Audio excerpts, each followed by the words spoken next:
Welcome to the Nameless. They answered while I was still holding the recorder, and they did not sound divine. I remembered the exact moment because of the hum in the room.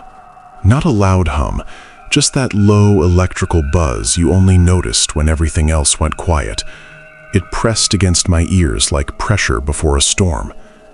I was sitting on the floor of the chapel with my legs crossed, staring at the thin line of yellow light under the door.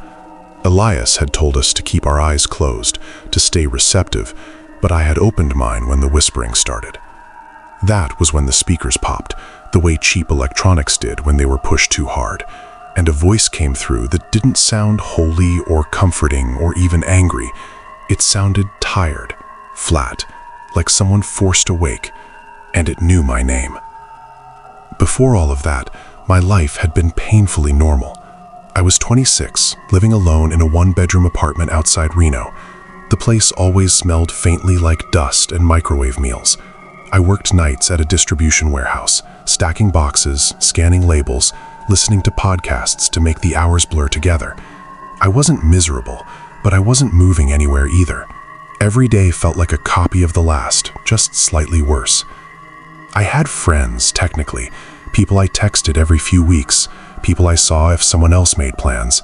Mostly, I went home, ate, scrolled, slept. On my days off, I ran errands and tried not to think about how empty everything felt. I met Mark at work. He was assigned to my line one night when someone called in sick. Quiet guy, mid-30s maybe, always neat, always calm. He smiled a lot, but not in a forced way, more like he was humoring a private thought. During our break, while everyone else was complaining about schedules and supervisors, he asked me if I believed in signs. I thought he meant horoscopes or luck. I shrugged and said sometimes. He nodded like that was the correct answer. Then he told me about Elias. He didn't pitch it like a religion. That was the important part. He said Elias listened to angels, not symbols, not scripture, actual voices. He said Elias didn't preach, didn't demand money, didn't threaten anyone with punishment. He just translated warnings. Mark said the angels spoke about things that were coming, things people didn't want to hear.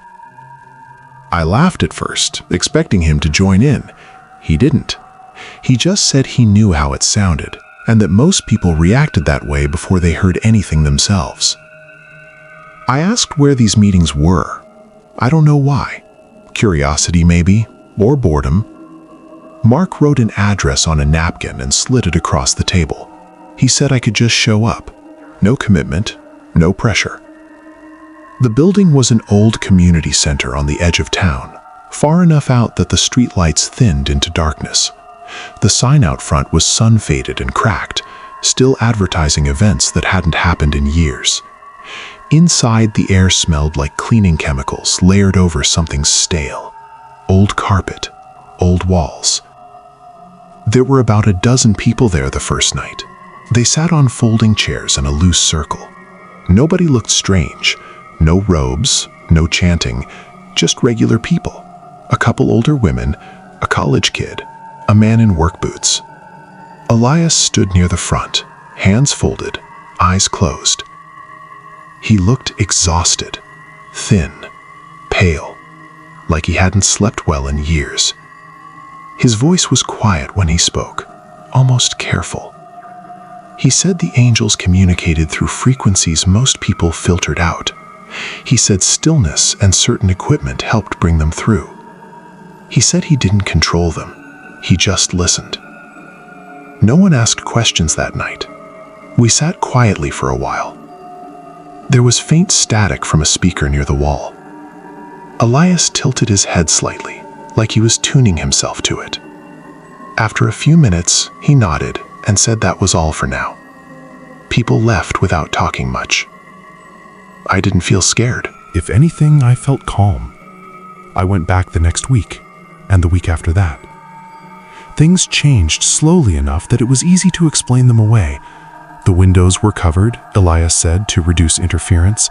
Then boards went up when he said the coverings weren't enough. He brought in more equipment, old speakers, microphones, recording devices. He said sound helped them locate us. White noise, static, controlled chaos. He asked us not to talk about the meetings outside the group, not because it was secret, but because people who weren't prepared would misinterpret what they heard. That sounded reasonable at the time. People started disappearing. Not dramatically, someone would just stop showing up. Elias would say they'd been called elsewhere, that listening too closely sometimes made you visible. He said visibility came with responsibility. I told myself people lost interest, moved away, got busy. Still, the empty chairs multiplied. The sounds changed. At first it was just static, then patterns emerged, a low pulsing hum. Elias would sit very still, eyes half-lidded, head tilted. Sometimes he'd whisper acknowledgments.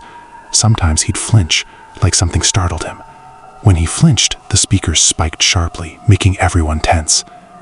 One night, the sound dipped lower. It reminded me of breathing, slow and uneven. I turned, convinced someone was behind me, but everyone else was frozen. Even Elias looked unsettled. He whispered that they were close. He told us to stay calm. After that, the group felt different. Mark stopped making eye contact. June, one of the older women, cried quietly during sessions even when nothing seemed to happen. Elias lost more weight. He said he slept in the building now, in case the angels spoke at irregular hours. The night everything broke, there were only 7 of us left. Elias said the angels wanted to speak directly. He said they had chosen a conduit. He didn't say who. He just handed me the recorder and told me to hold it steady. It felt heavier than it should have, like the plastic casing was packed too tight. We sat in silence longer than usual. My legs went numb. The hum started softly, then grew until it filled the room. My ears ached. Elias whispered the same phrase over and over, something about opening the way. Then the voice came through. It wasn't loud. It didn't echo. It sounded close, intimate. It said my name clearly, like it had practiced it.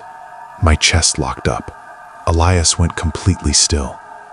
The voice listed things about me, small, specific details, places, memories, regrets, things no one else knew. I waited for Elias to stop it, to explain. He just stared at me, eyes wide and wet, mouthing something I couldn't hear. The voice shifted. It sounded annoyed. It said we were late.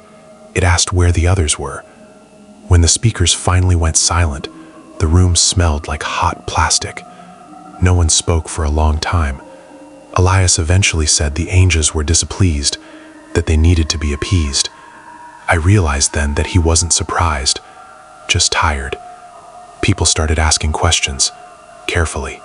Elias told us to trust him. He said the missing people had gone ahead, that they were preparing. He said the angels demanded order. I left without saying goodbye.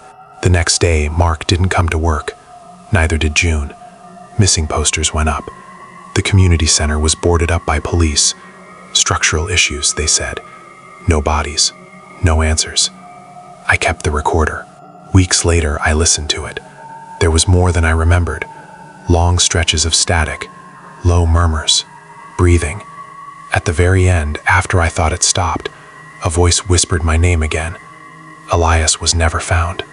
Sometimes, late at night, my phone picks up interference, just for a second. A familiar hum. I don't answer it, but I get the feeling something is still waiting for me to finish what we started.